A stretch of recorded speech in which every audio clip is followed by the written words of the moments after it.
التقى ونر طريقي كي أراه يطيب.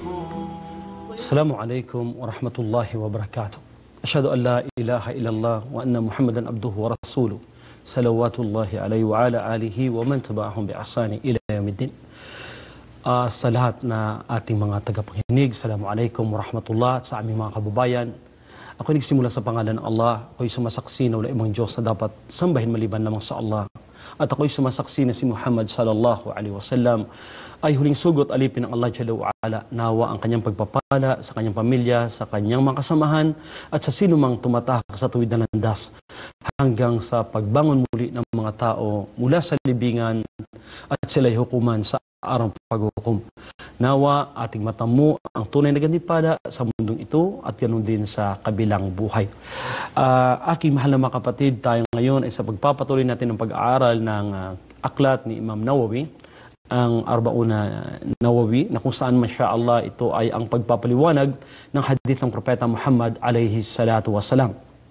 Dumako tayo ngayon sa hadith na kung saan ito ay pinamagatang ad-dinu nasiha. Ang relihiyong Islam ay ang pagbibigayan ng matapat at tutuong pagbibigayan ng pagpapayuhan sa bawat isa't isa. Insyaallah, ito'y tatalakay natin at simulan natin sa sinabi ng Sugo alayhi salatu wasalam. An Abi Ruqayyah Tamim ibn Ausin ad-Dari radiyallahu ta'ala anhu anna Nabiya sallallahu alayhi wasallam qala ad-dinu nasiha. Qulna liman ya Rasulullah? قال صلى الله عليه وسلم لله ولكتابه ولرسوله ولأئمة المسلمين وعامتهم. رواه Muslim. Ang hadith na sinabi ng Sugo alayhi salatu wasalam ay dinala ni Abi Ruqayyah radhiyallahu anhu. At alam natin si Tamim bin Ibn Ausin radhiyallahu anhu ay isa sa mga masugid at kasama palagian ng Sugo alayhi salatu wasalam. Kaya dahil dito, siya ay nagwika na ang Sugo sallallahu alayhi wasalam nagsabi, ang reliyong Islam, ang din, tinatawag ang Islam ay ang din, ito ay ang pagbibigayan ng payo sa iyong kapatiran. Kaya dahil dito sila ay nagtanong sa Sugo alayhi salatu wasalam, Ya Rasulullah, kanino ba?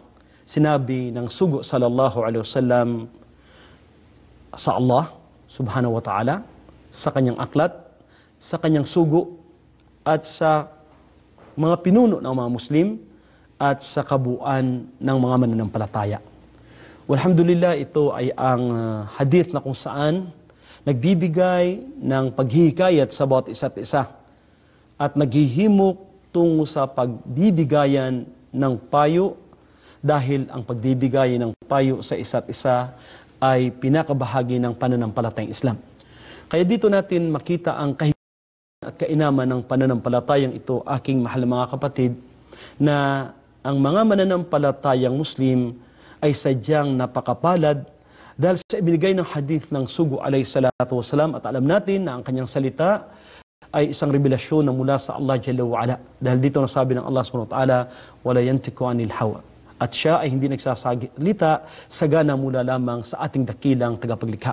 Kaya dito natin makita na ang nasiha, ang pagbibigayan ng payo, ay makapagdulot ng kabutihan, pagdadamayan, pagmamahalan, at makapagpapaangat ng ating iman at sa kabuuan ng komunidad ng mga mananampalatayang Muslim. Kaya dahil dito ang sinasabi nating nasiha ay ang matapat at walang pagsisinungaling, walang halong kasinungalingan, at walang anumang kasamaan. So, ibig sabihin ito ay tungkulin ng bawat isa't isa. Kaya dahil dito ang Sugo alayhi salatu wassalam ay nagwika na ito ay kabilang ng pananampalataya.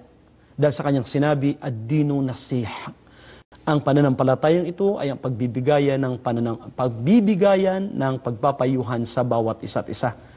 Dahil ang isang Muslim ay salamin ng kanyang kapatid na Muslim. Ang totoong mananampalataya. Kumbaga, makita mo na kapag ikaw ay may pagkakamali, ay hindi mo makikita minsan. O ikaw ay may pagkukulang, ay hindi mo mapapansin.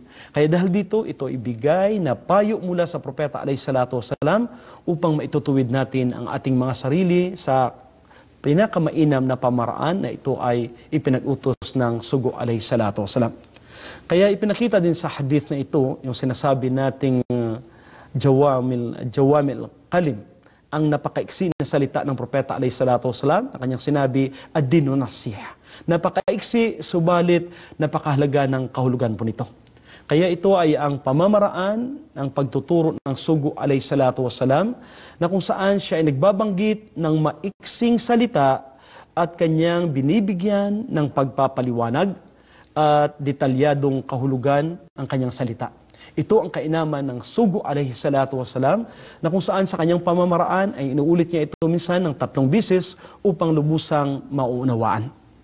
Pangatlong kabutihan po rito na makuha natin sa hadith ad-dinu nasiha ay ang pagpupunyagi ng mga sahaba radhiyallahu anhum yarda sa pagsasaliksik ng kaalaman, na kung saan sila hindi nag-iwan ng anumang bagay na kinakailangan maunawaan ng lubusan at kanilang ulit pang itinatanong upang maging klarado at lubusan nilang maunawaan upang madali nilang maisasabuhay.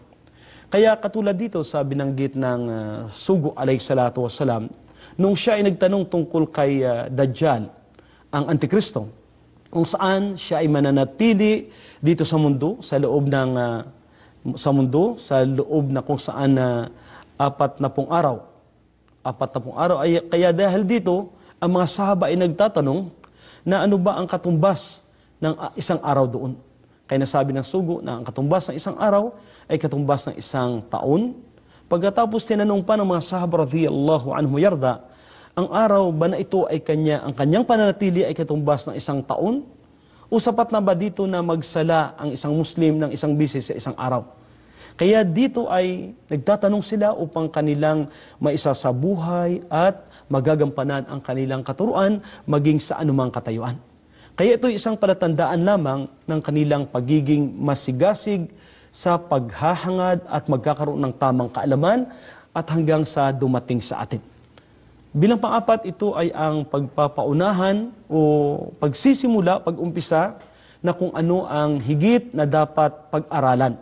Kaya dahil dito, inumpisahan ng sugo alayhi salatu wasalam ang kanyang nasiha na ito ay nagsimula sa Allah at pagkatapos sa kanyang aklat at pagkatapos sa kanyang sugo si Muhammad alayhi salatu wasalam sa mga namumuno sa atin at pangkalahatang Muslim.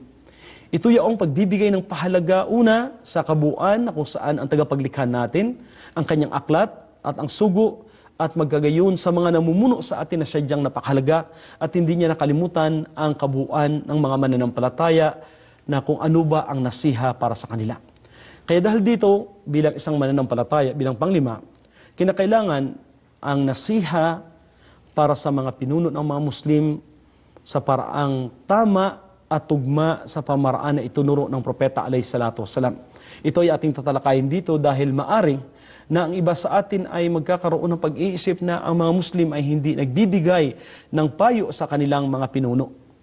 Maari na sasabihan na kulang ang pamamaraan, subalit dapat isalang-alang ang pamamaraan na naaayon sa katuruan ni Propeta Muhammad alayhi salatu wasalam.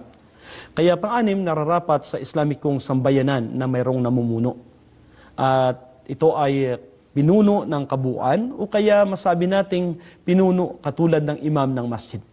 At dahil dito ang sugo alayhi salatu wasalam, isa sa kanyang mga halimbawa sa pamuno rito ay kapag kayo ay naglalakbay, na kapag kayo ay humigit sa 3 ay kukuha kayo ng pinuno upang sa gayon siya ang magbibigay ng payo at upang hindi magkakaroon ng pagsasalungatan sa bawat isa't isa. Kagaya ng sinasabi nating amir sa mga organisasyon, mga namumuno. Dahil dito, ito ay sinasabi nating pamamaraan na kung saan napakadali na maiayos ang ating paglalakbay o ang ating sitwasyon upang sa gayon dadaloy ng maayos at matatamo natin ang sinasabi nating kapayapaan. Kaya dahil dito, ang isa pang narration dito, nasabi ng sugo ng 3 bisis, ad-dinu nasiha, ad-dinu nasiha, ad-dinu nasiha.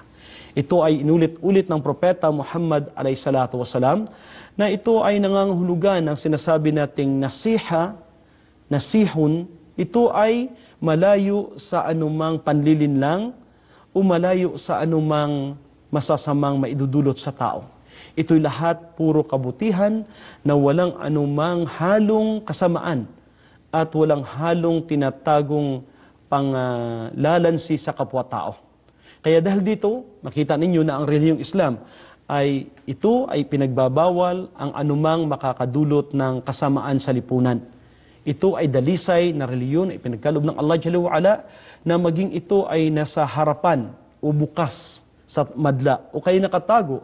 Ang isang mananampalataya ay dapat lamang na magkakaroon ng tunay na nasiha, tunay na katapatan at kadalisayan ng kanyang layunin na ito una ay para sa kanyang dakilang tagapaglikha. Kaya dahil dito nung sinagot ng sugo alayhi salatu wasalam na ang relihiyong Islam ay ang pagbibigayan ng nasiha. Kaya nasabi niya para sa Allah. Kaya ito ay nagbibigay sa atin ng kaalaman na dapat ang isang Muslim, siya ay maging totoo sa kanyang paniniwala sa nag-iisang dakilang tagapaglikha. Ang kanyang katapatan, ang kanyang layunin sa pagsamba sa Allah subhanahu wa ta'ala. Kaya sinundan ng Allah Jalla wa Ala ng pagiging masunurin sa aklat na ating susundin ang aklat na ibinaba ng Allah Jalla wa Ala sa pagsunod sa mga ipinag-utos at pag-iwas sa mga ipinagbabawal. At sinundan niya ng sinasabi nating kainaman at kahigitan ng propeta na ating masusundan at magagampanan ang ating tungkulin sa Allah Jalla wa Ala na ayon sa Quran, sa huling revelasyon, na ito ay sinabuhay ng propeta Muhammad alayhi salatu wasalam. Na siya ay nagbigay ng mga pamamaraan kung paano natin masunod at paano natin matatamo ang kaginawaan at hanggang sa siya ay nagbigay ng payo para sa lahat ng mga mananampalataya. Kaya dahil dito, sa isang mananampalataya, ang pinakamahalaga dito sa atin na ating nalalaman ang katapatan natin sa Allah Jalla wa Ala. Kaya ito'y sundan ng kaalaman ng pagiging Rab ng iyong dakilang tagapaglikha na siya ang nagtutustos, ang nangangalaga. Kaya dahil dito, siya ang may karapatan ng ating pagsamba at hindi tatambalan ng anuman at ang kanyang mga pangalan at kanyang katangian na pinakamainam at matataas na mga katangian ay para lamang sa kanya. Ang paniniwala sa Allah ang siyang pinakamataas na dapat bibigyan ng pagpapahalaga ng isang mananampalataya dahil gaano man siya kainam sa kanyang kapwa-tao o sa sino man at hindi niya inaayos ang kanyang relasyon sa kanyang dakilang tagapaglikha, ang mga bagay na kanyang ginagawa ay magiging walang kabuluhan. Dahil ito ang pinakamataas na uri na dapat niyang bibigyan ng pagpapahalaga at alam natin na ang Allah Jalla wa Ala ang siyang nagbigay sa kanya, kaya karapat dapat lamang na ibibigay niya ang buong pagsuko at pagsunod sa ating dakilang tagapaglikha. Kaya ang sinasabi nating pagbibigay ng sinasabi nating nasiha ay nagiging obligasyon sa pagitan natin at sa Allah subhanahu wa ta'ala. Kaya dapat dito na tayo ay magkakaroon ng intensyon, na tayo ay mag-uutos ng kabutihan at iiwasan ang anumang uri ng kasamaan. Ito ay sa kabuuan na tungkulin ng isang mananampalataya. Kaya dahil dito, aking mahal mga kapatid, dapat na tayo ay magkakaroon ng tunay na kaalaman mula sa salita ng Allah Jalla wa Ala upang sumasang-ayon ang ating pamamaraan sa gawain na ginawa ni Propeta Muhammad alayhi salatu wasalam. Kaya dahil dito, ang isang mananampalataya nagiging isang pinakamataas na tungkulin niya sa kanyang dakilang tagapaglikha na isa rito ay ang higit na pagmamahal niya sa Allah subhanahu wa ta'ala ng higit pa sa kanyang sarili. Kaya dahil dito, kung may mga bagay na kung saan pagpipilian minsan, na sa pagitan niya ba o sa Allah Jalla wa Ala, ay pipiliin niya muna ang pagsunod sa Allah subhanahu wa ta'ala at iwasan niya ang kanyang mga pangailangan upang sa gayon ay kanyang magagampanan ang kanyang pinakatungkulin sa kanyang dakilang tagapaglikha. Kaya dahil dito ito nagpapahayag ng lubusang pagmamahal sa Allah Jalla wa Ala nang higit pa sa ating sarili. Kaya ito ay ang pagsunod kay Muhammad alayhi salatu wassalam.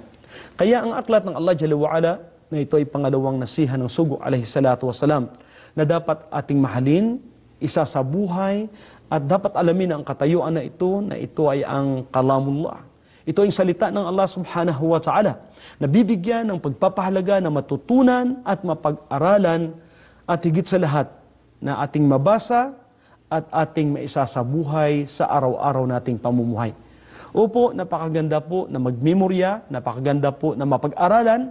Ang layunin ng bagay na ito na ating namemorya at napag-aaralan upang sa gayon ay ating maisasabuhay. Kaya nakakalungkot na minsan na lamang ay mayroong napakagandang magbigkas ng Quran, napakaraming nalalaman.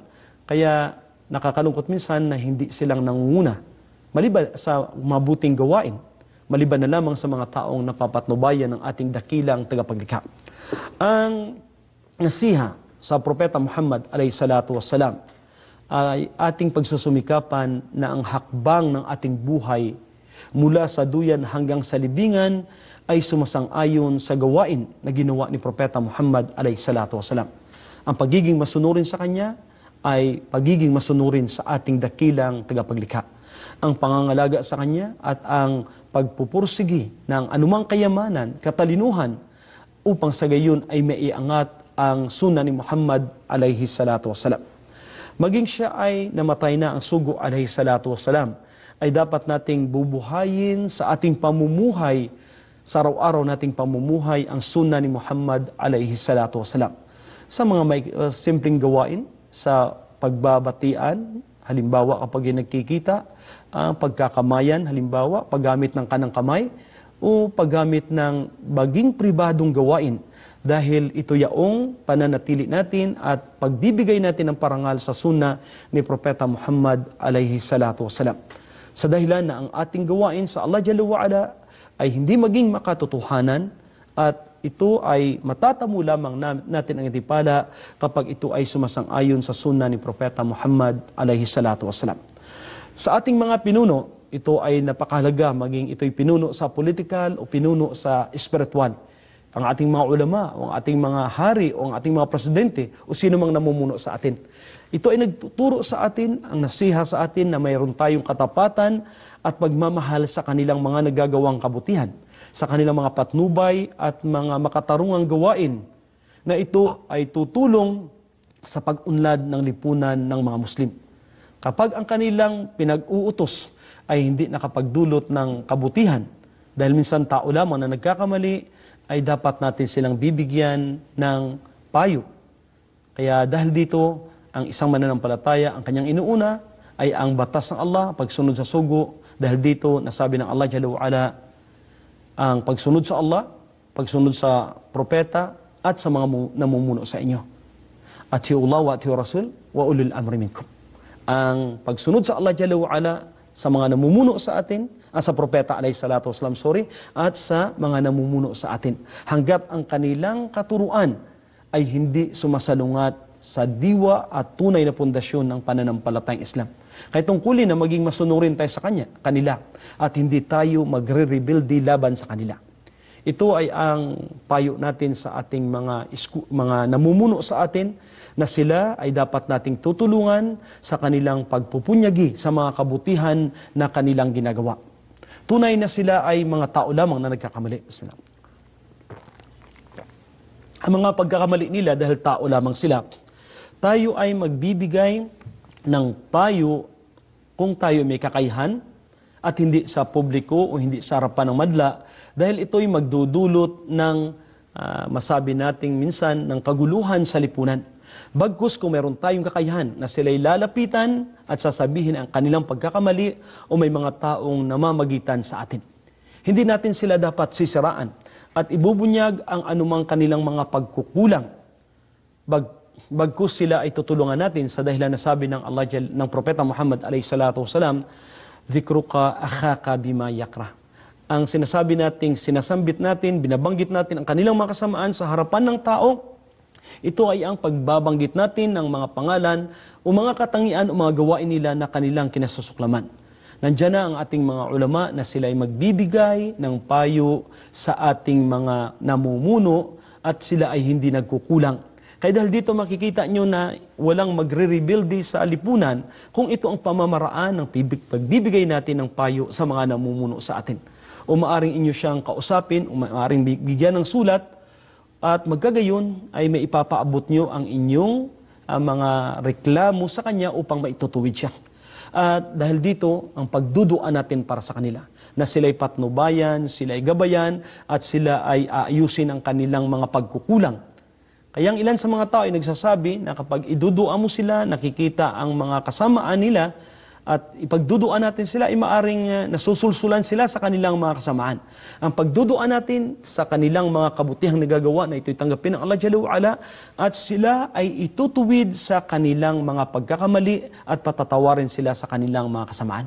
Ito yung pamamaraan ng Propeta Muhammad a.s. at hindi susumbatan sa harapan ng madla. Dahil ito ay magdudulot ng lalong-lalo na sa mga katiwalag na mga grupo na sila ay mag-uudyok sa tao bagkus sila isabihan sa tamang pamamaraan. Sa kabuuan, yung nasiha sa kabuang mga Muslim na sila ay minamahal natin, magsusumikap tayo ng mga kabutihan para sa kanila, ang paggalang sa mga matatanda, ang pagkakaroon din ng kalungkutan kapag sila ay may kalungkutan, ang pagiging masaya kapag sila ay may kasiyahan, at ang pagpigil ng anumang kasamaan na dadako sa kanila. Ito yung tungkulin natin sa ating kapatid na siya ay bibigyan natin ng payo. Dahil ang payong ito na ating ibinibigay ay maaaring maging dahilan ng kabutihan sa kanya at ito ipipigil ng kanyang mga kasamaan. Pangalagaan natin sila, suportahan natin sila sa mga kumakalaban sa kanila at sila ay ilayo natin sa abot ng ating makakaya na sila ay hindi madudulutan ng anumang mga kasamaan. Ang pagtuturo sa kanila, ang pagbibigay ng pagpapahalaga, lalong-lalo na sa mga mahirap, sa mga pulubi, sa mga walang nanay, walang tatay na kung saan sila ay nasalansangan.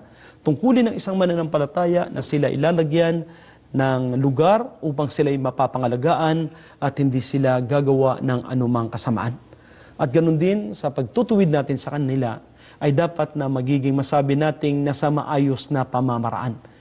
Dahil alam po natin na kapag ito'y pipigain at hawakan natin ng mahigpit, ay maaaring dahilan ng pagre-rebuild din ng ating kapwa-tao. Kaya dahil dito, ang sinasabi nating pagbibigayan ng pagpapayuhan ay nasa tamang pamamaraan. Kaya dahil dito, ating bigyan ng pagpapahalaga na ang ating gawaing ito na pagbibigay ng payo ay para lamang sa Allah Jalla wa Ala upang matamo ng kabuang Muslim ang kabutihan sa mundong ito at kabilang buhay. Kaya dito nyo makikita, mahal na mga kapatid, na ang bawat isa't isa ay may karapatang magbigay ng payo sa kanyang kapwa-tao upang sa gayon ito'y magdudulot ng pag-unlad ng kanyang pananampalataya, maitutuwid ang kanyang pagkakamali at siya'y matutulungan sa anumang mga kabutihan.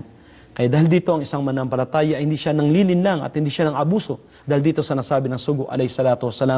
man ghashana falaysa minna. At ang sino mang gumagawa ng gish, gumagawa ng sinasabi nating panglilin lang ay hindi mula sa umma ni Muhammad a.s. Ang ating mga ulama, sila ay may karapatan na magbibigay ng mga payo sa mga ibang grupo o sa mga kapwa nilang mga ulama na medyo lumilihis sa tunay na pangunawa na mula sa Quran at Sunnah ni Muhammad a.s.